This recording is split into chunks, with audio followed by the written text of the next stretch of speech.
అందరికీ నమస్తే, నేను మీ Gopi. Welcome back to our channel. ఈరోజు మనతో వచ్చేసరికి సీనియర్ జర్నలిస్ట్ జగదేవ్ గారు ఉన్నారు మన ముందు. సార్ నమస్తే. సార్ నమస్తే అండి. సార్, వైసీపీ ఎంపీ ఇప్పుడు మళ్ళీ ఎలక్షన్స్ అవుతున్నాయి కాబట్టి మాజీ అనుకోండి, విజయసాయి రెడ్డి గారు చంద్రబాబుకి ఉరేసరి అని ఒక హాట్ కామెంట్ అయితే మాట్లాడారు. దానికి మీరేమంటారు?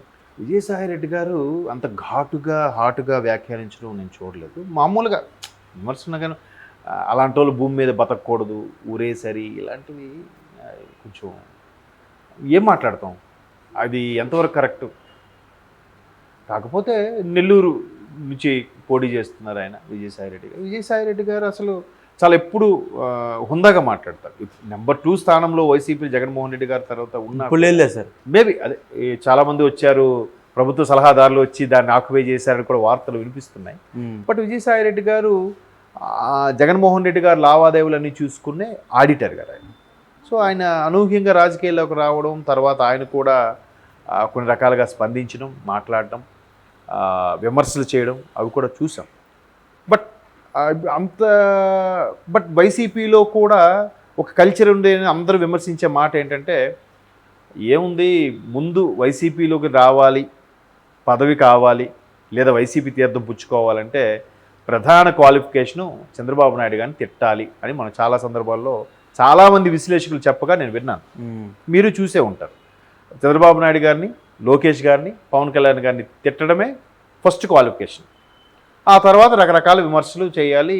ఏ స్టేజ్లో కూడా ఏ సభా వేదికలో అయినా చంద్రబాబు గారిని మాత్రం ఖచ్చితంగా తిట్టాలి. దానికి ఒక వీడియో కూడా చూశాను ఒకసారి.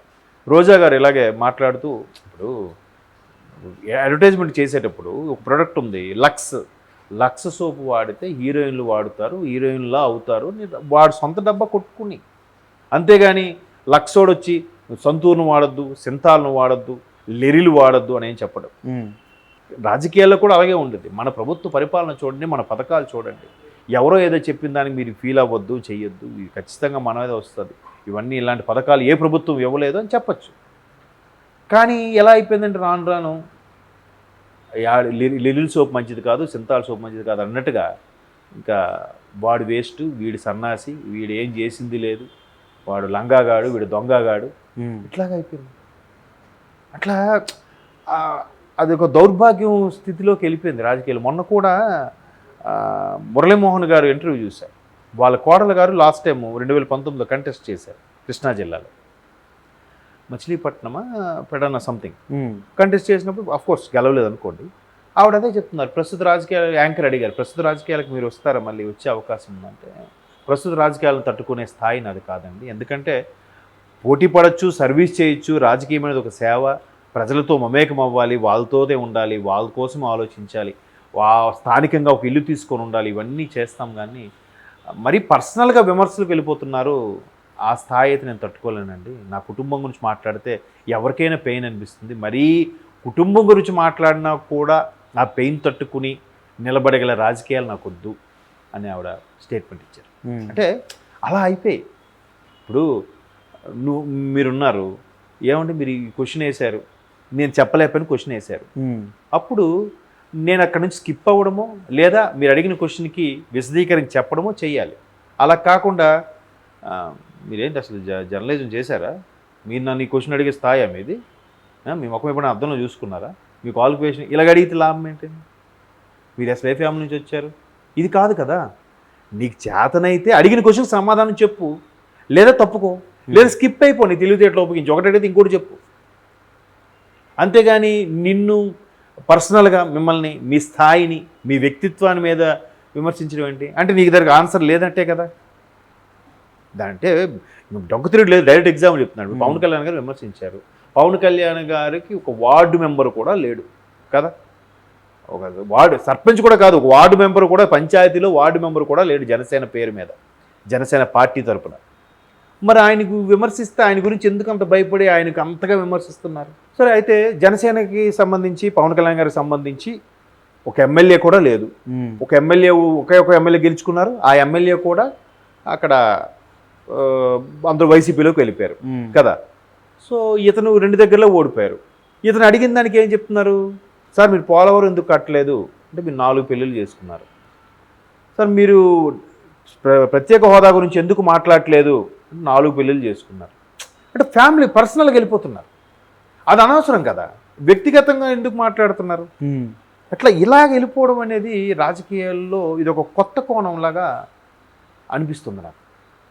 అంటే ఇప్పుడు పవన్ కళ్యాణ్ గారికి జనసేన పార్టీకి ఓటింగ్ పర్సంటేజ్ ఎంత ఉందో నాకు తెలియదు, కానీ అంటే గత అసెంబ్లీ ఎన్నికల ప్రకారం చూస్తే 5 to 6% ఎంతో ఉందని అన్నారు. ఇప్పుడు అది 12 నుంచి 15 వరకు పెరిగే అవకాశం కూడా ఉందన్నారు. ఆ ప్రకంపనలు కూడా కనిపిస్తున్నాయి.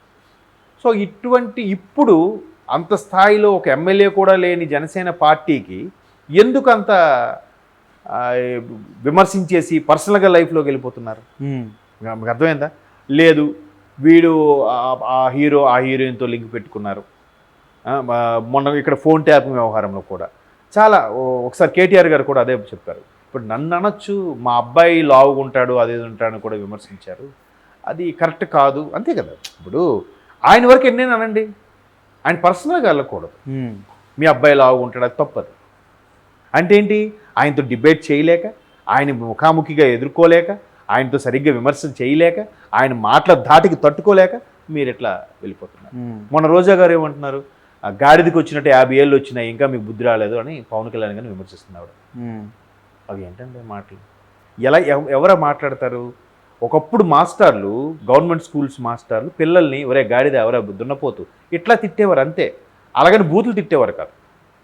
ఇప్పుడు మాస్టర్లు అది కూడా తిట్టడం లేదు. తిడితే మళ్ళీ పేరెంట్స్ తీసుకొని వచ్చేస్తున్నారు, వెంటనే మీడియా కూడా రెడీ అయిపోతుంది. పిల్లల్ని దూషించిన మాస్టారు ఇంకా ఆయన తలకడ పెట్టుకో, కొడితే తప్ప, మొక్కే వంగనిది మానే వంగుతుందా? దాన్ని కూడా తప్పు పట్టేలాగా వేరే యాంగిల్లో చూపిస్తున్నారు. అర్థమైందా? కాబట్టి అసలు అలాంటి పదాలు వాడి పెద్ద పెద్ద స్థాయిలో ఉండి మాట్లాడడం అనేది కొద్దిగా ఇబ్బందికర పరిస్థితులే. బట్ ఇంకేం విమర్శించలేక, ఏం అనలేక, లేదంటే పార్టీ అధిష్టానం ఇచ్చే ఆజ్ఞ ప్రకారం విజయసాయిరెడ్డి అలా మాట్లాడారో, లేదంటే నిజంగా చంద్రబాబు నాయుడు లాంటి వ్యక్తి అంటే అంతకన్నా నేరాలు ఘోరాలు చేసే దుర్మార్గులు గజదొంగలు అందరూ ఉన్నారు కదా, వాళ్ళని ఎవరు తిట్టలేదులే. ఇట్లా వీళ్ళకి పోటీగా ఉన్నాడని ఇంత తిడుతున్నారు కదా, ఇప్పుడు ఆయన వయసుకేని విలువ ఇవ్వాలి కదా. మరి అట్లా తిట్టి అలా మాట్లాడితే బతకడానికి అర్హత లేదనేది చాలా పెద్ద పదం అది. చూద్దాం, ఇది అన్నీ కూడా June 4తో క్లారిటీ, June 4 మధ్యాహ్నం కల్లా క్లారిటీ వస్తుంది కదా.